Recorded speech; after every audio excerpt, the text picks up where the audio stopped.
all to Tulip's global headquarters in downtown Toronto. For those of you who don't know what Tulip is, we are a Canadian technology company that builds a leading enterprise mobile application used by major retailers. Working with brands like Toys R Us, Saks Fifth Avenue, and Hugo Boss, our company builds the mobile software that tens of thousands of retail workers across the globe use to do their jobs every day. We're also one of Canada's fastest growing technology companies. Last year, we grew from 17 employees to 130, and as we work towards our goal of building a world-leading software brand, we plan on bringing thousands of high-skilled jobs to Canada over the upcoming years.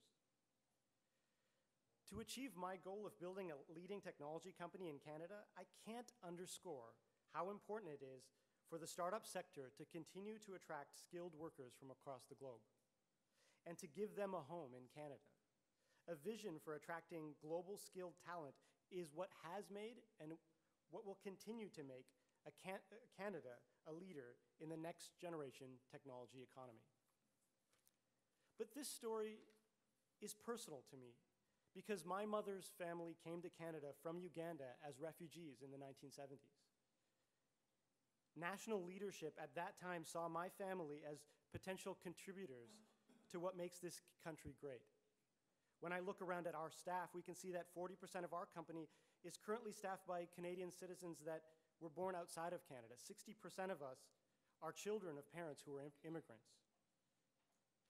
I myself and this company as a whole wouldn't exist, wouldn't be here if it wasn't for the vision of our country's leadership to see that immigrants of all categories have the potential to contribute to our economy, our culture, and to what makes this country great.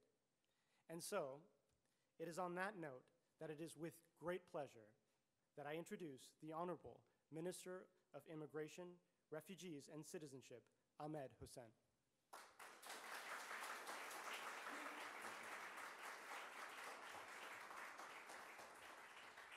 Thank you very much for that kind introduction. Good afternoon, and thank you all for being here. Bonjour et merci d'être ici. I'd like to first recognize that we are on the traditional territory of the Mississaugas of New Credit. And I'd like to thank Tulip Retail for hosting us today. Je tiens à remercier Tulip Retail pour nous accueillir aujourd'hui. Our government believes that newcomers play a vital role in our society. From coast to coast to coast, immigration in partnership with our welcoming society has truly shaped the country that we all call home. But the question is, why do we need immigration? Well, 5 million Canadians are set to retire by 2035, and we have fewer people working to support seniors and retirees. Immigration supports GDP growth by creating jobs, attracting investment, and driving innovation. Immigration is vital to all of us, and that is why today I'm so pleased to share a historic and responsible plan to grow our future. Our government has just tabled the annual report to Parliament on immigration, including Canada's historic multi-year immigration levels plan, which will responsibly grow the annual number of permanent residents to Canada that Canada welcomes over the next 3 years. In 2018, we plan to welcome 310,000 permanent residents to Canada. That number will increase to 330,000 in 2019 and 340,000 in 2020. This will move us towards 1% of the population. This plan will result in the most ambitious immigration levels in recent Canadian history and represents a major future into Canada's prosperity now and into the future. According to the Conference Board of Canada, in order to sustain a healthy level of economic growth across the country, we will need to increase our immigration levels to up to 1% of our population within the next few decades. Our current immigration levels stand at around 0.8%, and this historic multi-year immigration plan that I'm announcing today will bring us up to around 0.9% by 2020. Immigration has had an immeasurable effect on our country. L'immigration a un un effet inestimable sur notre pays. It's been a driving force in the progress that Canada has been able to make over many years. Generations of newcomers have come from other places in the world and have shaped and helped shape our prosperity, diversity, and our nation's cultural fabric. I look no further than Ali, our host, the son of immigrant parents, whose mother fled persecution in Uganda.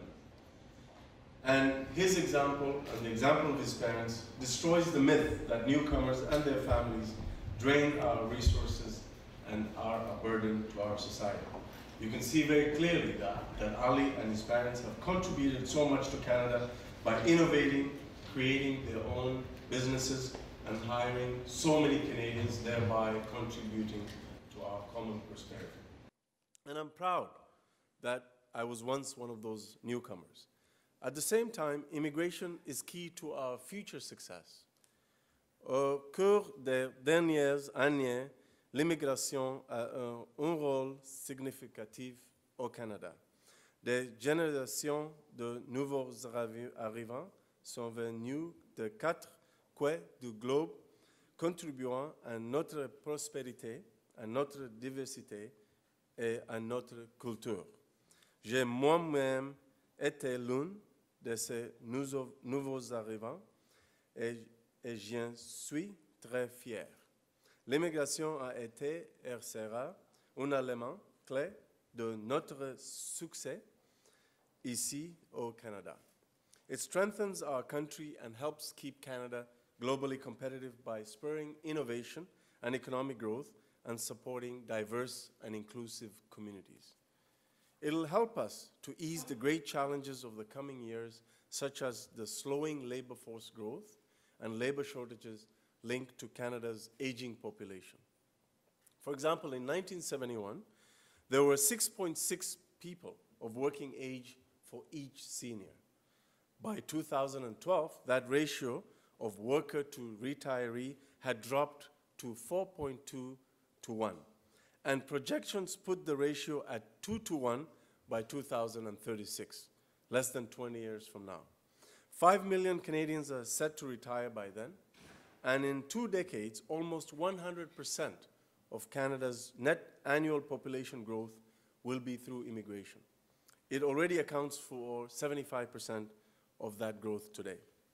If we're going to be able to keep our commitments for healthcare, for pensions, and all of our other social programs, and to continue to grow our economy and meet our labor market needs, in the decades to come, we must respond to this clear demographic challenge. In that spirit, our new multi-year immigration levels plan builds on our already historically high immigration levels. This ambitious plan will benefit all Canadians because immigrants contribute to our economic growth and keep our country competitive in a global economy. Ces plans sans précédent profiteraient à tous les Canadiens car les immigrants contribuent à notre croissance économique et maintiennent le Canada à l'avant-garde de l'économie mondiale. Immigrants drive innovation and help employers meet labor market needs. Higher immigration levels will also improve the operations of our immigration system by helping us to reduce and eliminate immigration backlogs and improve processing times for all our clients. This will help us to reunite families faster. It'll help employers to be able to get the talent that they need here faster. And yes, it'll also help us to provide more protection to the most vulnerable people in the world. Our commitment to eliminating backlogs and reducing processing times is already evident in the last 2 years. When we took over government, we saw that the spousal program, for example, spouses and children had to wait for 26 months or more to be reunited. We reduced that processing time to 12 months or less. We also, while we were doing that, eliminated 20,000 cases from the spousal backlog. That means 20,000 families are now reunited because of our policies. Citizenship processing used to take 24 months or more when we took over office. citizenship is now taking 12 months or less. We're committed to continuing to eliminate the backlogs and keep working harder to improve client service, because that remains a top priority for our government. And to be blunt, Canada is in a unique position now to leverage what some are calling our immigration advantage. And as can be seen in the global environment, there are more and more countries that are closing their doors to people. They're closing their doors to talent, to skills, and yes, to those who are seeking protection from persecution. We are emphatically and unapologetically taking the opposite approach. We welcome the innovation, the innovative perspectives, the entrepreneurial spirits, and the unique skill sets of skilled newcomers. Immigration stands to be an economic difference maker for Canada, both for our current needs, but also in the long term. That is why 60% of the growth in the immigration levels plan that I'm announcing today over the next 3 years will come through our economic immigration programs. Prominent among these programs is the Provincial Nominee Program, which helps meet regional labor market needs and distributes the benefits of immigration all across our country. I heard very loud and clear and unanimously from provinces and territories about the importance of the Provincial Nominee Program to particular regional labor market needs, and how the Provincial Nominee Program has been a great success for provinces, and how they would like to see growth in that program. As well, the number of skilled immigrants we select through the Federal Express Entry System will grow over the next 3 years, which will mean that more highly skilled talent will be able to arrive in our country faster for our labor markets. At the same time, as someone who was a former refugee, I'm proud of the fact that our government will continue to uphold our humanitarian traditions and maintain Canada's leadership role, global role, in resettling refugees and offering protection to the most vulnerable. Our commitment to providing protection to the world's most vulnerable people is fundamental to our identity as Canadians, and helps us meet our international obligations, thereby securing our international reputation. Indeed, for example, Canada's unique private sponsorship of refugees program has recently been identified by a number of countries as a model for them and as a potential key element in the international effort to create more resettlement spaces for refugees. Our model is now being used by other countries. For example, I had the great pleasure of going to the United Kingdom to launch the UK Community Sponsorship Program, which is modeled after the Canadian Private Sponsorship Program of Refugees.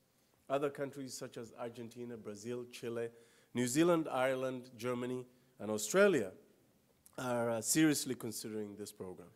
We are proud that our model can be a foundation for other countries to support the most vulnerable people. As we increase our immigration levels over the next few years, we will continue to ensure that our immigration system remains well managed and operates with the safety and security of all Canadians as a top priority. In fact, the adoption of a multi-year planning approach helps us and our key partners better plan to meet the challenges and opportunities of immigration growth. And Canada stands out among all immigrant-receiving countries in the great emphasis that we place on assisting newcomers to integrate quickly into our country. Le Canada se démarque parmi les pays qui accueillent des immigrants à investir grandement dans l'aide accordée aux nouveaux arrivants pour faciliter la période de transition après la migration. Our settlement services, such as our recently expanded pre-arrival services, language training, employment supports, and newcomer orientation courses, are linked to immigrant success. For example, 93% of newcomers who use the settlement services are able to capture and learn English or French. And more than 85% pursue citizenship. Initiatives have been implemented to take on emerging challenges in supporting newcomer youth, for example. As part of Budget 2017, we launched a $27.5 million targeted employment strategy for skilled professional newcomers, which allows them to start the licensing process before they even arrive in Canada and helps them to make that transition to their profession once they arrive here. We have made record investments every year for the last 2 years in settlement and integration funding to support newcomers to integrate into Canada, because we know that those investments will pay back so much more. And the faster we can enable that newcomer to restart their life in Canada, the faster that they can contribute to our society. This is precisely why this historic growth is being managed through a gradual increase over 3 years. This will allow our settlement and integration partners the time that they need to plan and work with all levels of government to ensure that our world-class results for newcomers continue. An increasing number of people we select for immigration are already here. Temporary foreign workers, international students. These are excellent candidates for permanent residency because they have already formed an attachment to Canada. They know our country well. They speak one, if not both, of our official languages and generally have work experience. So we have confidence that they will integrate well. Canada also stands out by emphasizing that citizenship is the end point in a continuum that begins with settlement and continues with integration. Indeed, most people, about 85%, who are eligible to become Canadian citizens take up that citizenship. We believe that welcoming immigrants to Canada, helping them settle and integrate into our society, and ultimately seeing them become Canadian citizens provides our country with great opportunities and a competitive advantage. And as I have traveled across the country since being named to Cabinet, I heard a similar message from a variety of stakeholders, including businesses, employers, labor leaders, provincial and territorial representatives, municipal leaders, families, and advocates. They've all said that increased immigration is necessary to ensure economic growth, community sustainability, and keeping Canada globally competitive. Canada has a tremendous opportunity to leverage our strong, well-managed immigration system, our welcoming society, in support of our country's future. This historic multi-year levels plan will help us to do so by addressing the impact of our aging population, by supporting economic growth and innovation, by meeting our real labor market and skills shortages, by reinforcing our global leadership on immigration, and by upholding our humanitarian commitments. Merci beaucoup. Je suis heureux de répondre à vos questions. Thank you very much. I'm happy to answer any questions you may have.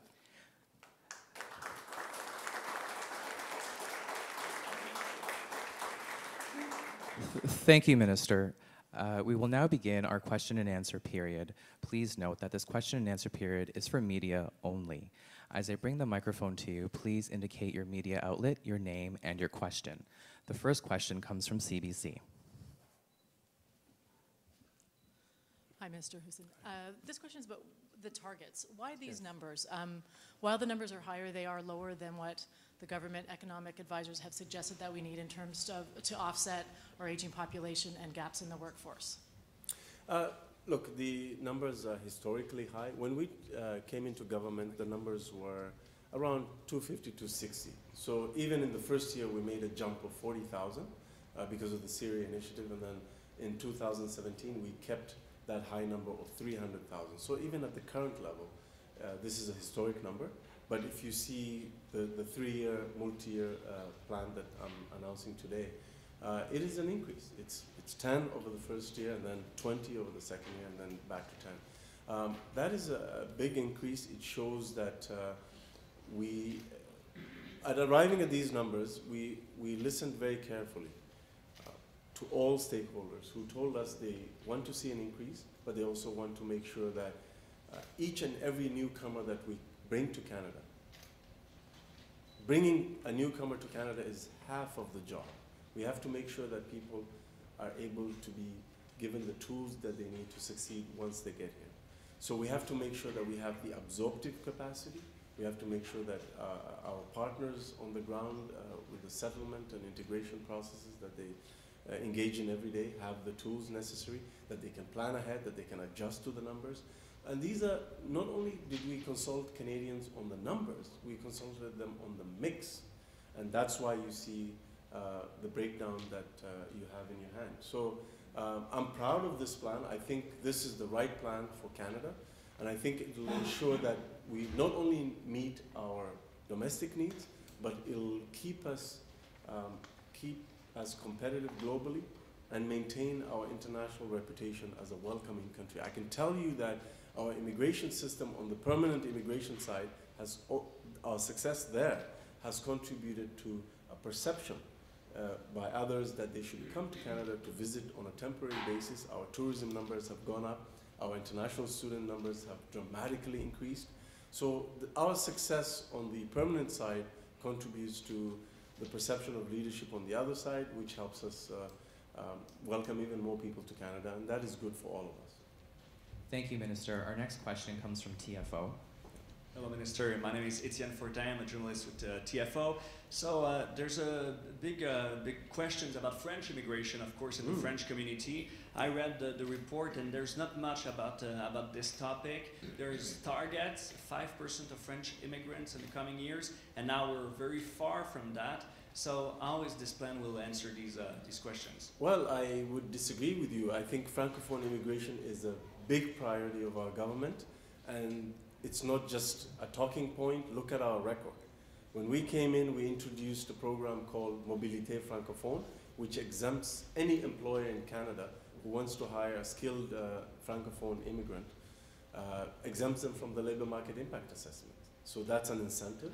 Secondly, we are now giving more points under the express entry system, 80,000 people. Under the express entry system, if you demonstrate strong French language skills, you get extra points. So we're encouraging that. I have personally visited Francophone communities in many countries that I've traveled in, and I've been promoting Canada as a destination for Francophone immigrants, not just permanent, but also for international students. And they've been listening. I spoke to a number of potential university students in Senegal, and they're increasingly choosing Canada because of our messaging. And I asked them, why did you choose Canada and not France? And they said for two reasons. First, because it's, we can go to Quebec and have French language services, but we also have the opportunity to learn English, so our bilingual nature is very welcoming to them. And secondly, they said, we feel more welcomed in Canada, and we have a pathway to permanent residency. So, in relation to today's announcement, yes. Where is the French component? The French component can be seen in the fact that the higher levels allows us to meet some of those targets. The higher immigration levels you have, the more flexibility we have to make sure not only, and I've said this on the record, not only do we intend to meet our Francophone immigration targets, we intend to exceed them.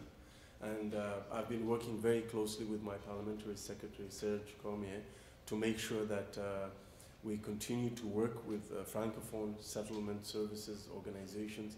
We meet with, even our Atlantic Immigration Pilot Program is an excellent way to increase Francophone immigration in Atlantic Canada.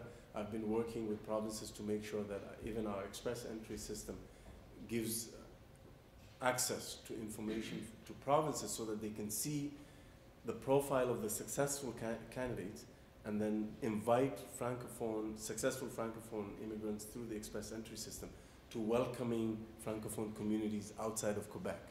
So there's little things that we can do like that, or major things such as the changes under Mobilité Francophone that I think, collectively speaking, will lead to us meeting and exceeding that target. And I can tell you the provinces have even higher targets, and I'm working very closely with them to make sure that we all move in the same direction. Thank you, Minister. Our next question is from Singtao Daily. Hi, Minister. Ray Chan from Singtao.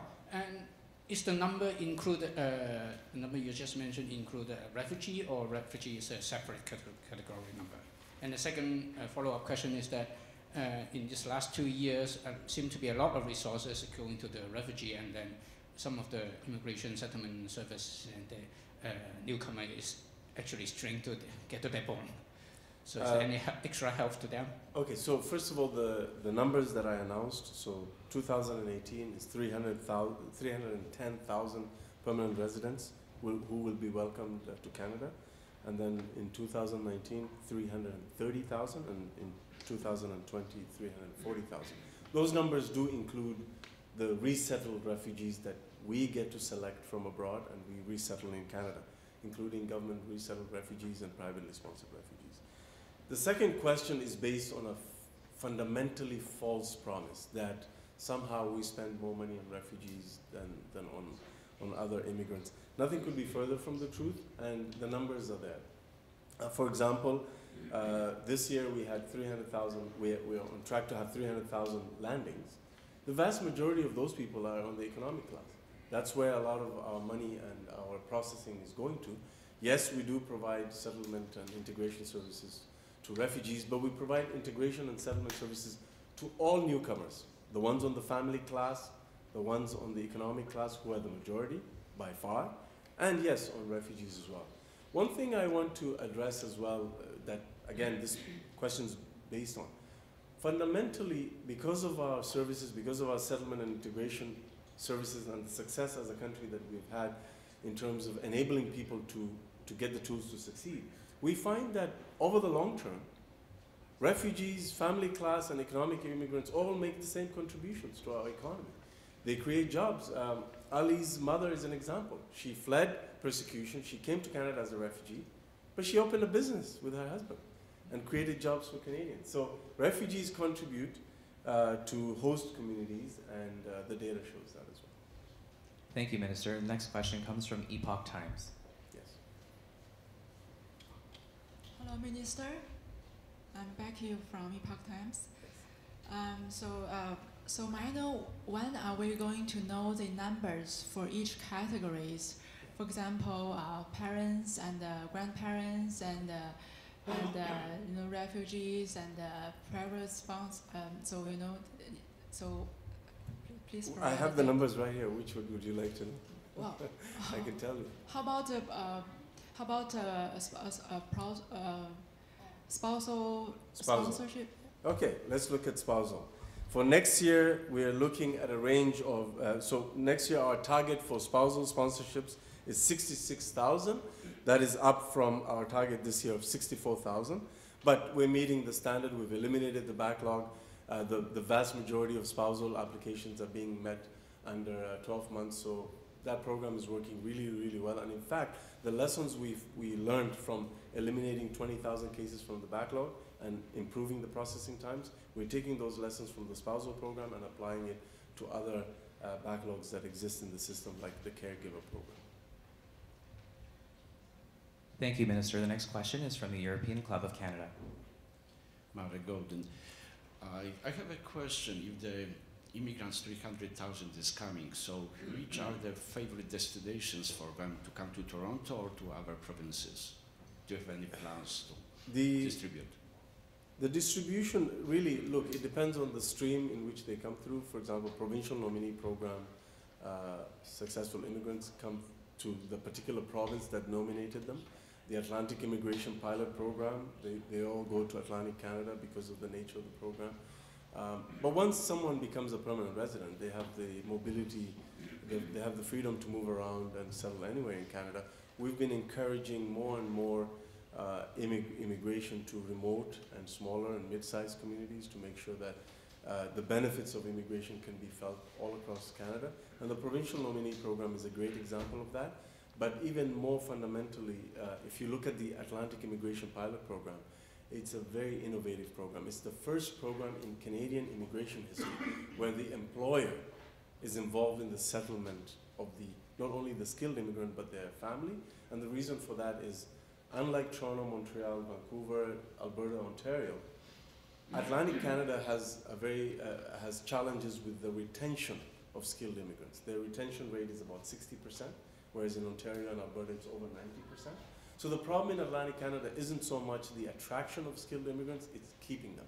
So how do you deal with that? Well, we've introduced the Atlantic program that in exchange of waiving the labor market impact assessment for employers, which is a huge deal, they in turn get involved in the settlement, they help the family and the children to integrate, which then makes it harder for the principal applicant to move somewhere else. And that is one way we are making sure that Atlantic Canada can retain skilled immigrants. There's also a stream within that program for international students, so that international students graduating from Atlantic Canada can stay. Nova Scotia has a great program where if you're an international student in Nova Scotia and you start a business, you can actually get permanent residence. Thank you, Minister. Our next question is from the Globe and Mail. Hi, Dakshana Bhaskar, MRT. You know, for the last 2 years, we've heard from a lot of settlement agencies, the Canadian Council for Refugees, just talking about the strain that they feel in providing settlement services for refugees. And you know, I'm looking at the target numbers here, like 43,000 for 2018, up to 48,000 in 2020.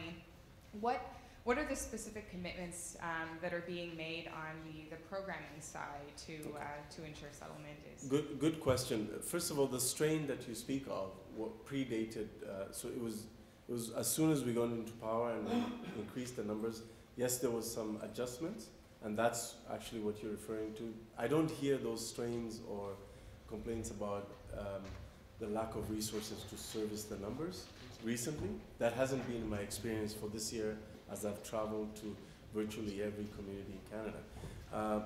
You're referring to when there was a big ramp up for the Syria program.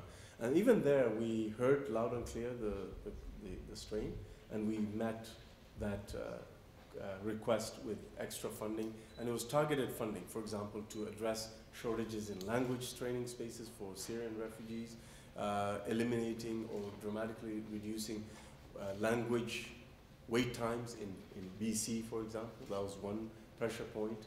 We addressed the challenge of newcomer youth by helping, by giving targeted money to help with, to transition them to school, for example. Lately, I haven't heard that issue because the settlement money went up every year that we've been in power. And there's a much simpler answer to your question, which is the increases that you see will be coupled with increases in settlement money. So we will never increase immigration levels without having a corresponding increase in the resources necessary to settle and integrate those numbers. So you can rest assured of that. Thank you, Minister. The next question is from the National Ethnic Press. I hope I'm not going to give you hard time. Oh, it's okay. Minister, years back, every European country used to have local services serving immigration to Canada. The last few years of the previous federal government, the Liberal government, Mr. Hussen decided, and he took the immigration services from many European capitals to Italy, to France, to England. And still they remain the same way. For example, if someone from Balkans wants to apply to come to Canada, he has to go to Rome. If he doesn't have the resources to travel to Rome, stay in Rome, apply and so on, he cannot reach here. Now, as a matter of fact, as we know the difficulties those countries are going through this period of time, many young people, talented, with qualifications, want to come. They're getting out of their own country, trying to find out a better future, but they cannot reach Canada because of those things. My question, why, if the government really wants to attract these people, why doesn't bring back the system as it was before? First of all, the dramatic decrease in our visa offices was conducted by the previous government, not our Liberal government. It was the Stephen Harper administration. Having said that, we are in a different world. People can apply more easily now electronically. We have e-apps where people can submit all the information that we need online. We have 130 visa application centers in the world. That's a huge footprint. And so even for folks who don't have a visa office, a Government of Canada visa office in their country, they usually have a visa application center, which does all the processing. And in fact, in many ways, it's easier for the applicants because they can go there, and if they don't have everything on the checklist, they don't get to submit the application. So it acts as a filter, but a lot of stuff is also moving electronically, and we encourage people to apply electronically. Where there are needs for an increase in our footprint, I'm open. I'm open, just like I'm open to addressing any potential strains down the road. We consult heavily. I am very accessible to our clients in terms of, and their advocates. So when that is objectively measured, we will respond, and I'm happy to operationalize our presence when it's necessary. Thank you, Minister. And for the last question, it'll be coming from CTV. It's just a follow-up to what you had said before. You said as we see these increases over the next few years Yes. on these new immigration levels, you said obviously there would be more funding that would be put into place in order to help these immigrants. Is there any number attached to that? Is there any known number that we can say is going to be attached to that, to those services? No, what I'm saying is we have experience. Look, every single year we've been in power, our targets, the numbers that I'm mentioning now, we had annual immigration levels plans that we had a particular number. Every single year we met or exceeded the number. And the funding went with it. So I can't give you the exact number, but what I can tell you, and you can count on us to do this, is the increase. We wouldn't announce an increase in numbers for 3 years, let alone for 1 year, if we weren't willing and able to have the corresponding increase in settlement and integration funding. So that's a commitment. Just to clarify, sorry, these numbers are really tiny increases. They keep the enlightenment share of the Canadian population. No, we're moving. They were as a percentage share in the 1950s. What are you afraid will happen if we increase it more? Look, we have been the most ambitious advocates have told us move to 1%. By 2020, we will be very close to 1%, and that's our target. These numbers have been arrived at by exhaustive and very thorough conversations with different stakeholders. So if you look at our domestic needs, our international obligations, our willingness to spread the benefits of immigration across the country, these are the numbers we came up with. And I think what's also equally important about this plan is that for the first time in almost 2 decades, we haven't had multi-year plans. People were telling us, we can't have this 1-year system where we have to always scramble the next year because we don't know if we'll be able to keep the settlement workers, we don't know what to plan. This is a 3-year plan. Now people can look ahead, they know exactly where we're going, they know what the breakdown is, they know how to plan in terms of settlement and integration, they know, provinces can know who's coming, what the share is, and they can adjust accordingly. And because we've announced the 3-year plan, they know how much money is coming attached to these numbers, and so they have this stable, predictable funding, sustainable funding, and they have the confidence that we are their partner in terms of having that 3-year cycle, which immigration has to be looked at like that, not on an annual basis. And so that's why I'm really proud of this plan. It's not just a question of numbers, although that's really important, but it's also a question of having a multi-year plan in a global economy. Thank you, Minister. Thank you very much, everyone, for attending. This concludes the question and answer period for today. There are press kits available if required. Thank you so much.